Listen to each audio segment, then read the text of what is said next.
স্বদেশ আৰু স্বজাতিৰ হৈ গীত গাই অসমীয়া সংগীত জগত জীপাল কৰা জনতাৰ সন্মানীয় প্ৰবীণ শিল্পী লোহিত গগৈ খবৰটো আপোনালোকে পালেনে?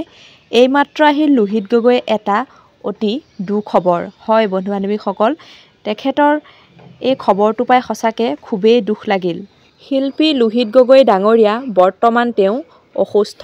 তেওঁৰ বৰ্তমান অসুস্থতাৰ খবৰে ব্যথিত কৰিছে গোটেই শিল্পী সমাজক। জানিব পৰা মতে যোৱা ৩ দিন ধৰি স্বাস্থ্যজনিত কাৰণত চিকিৎসাধীন হৈ আছে জনপ্ৰিয় কণ্ঠশিল্পী লোহিত গগৈ ডাঙৰীয়া। হয় বন্ধু বান্ধৱীসকল, তেখেত ডিব্ৰুগড় এখন ব্যক্তিগত চিকিৎসালয়ত চিকিৎসাধীন হৈ আছে মাটি আৰু মানুহৰ গীত গোৱা জনতাৰ শিল্পী লোহিত গগৈ ককাইদেউ।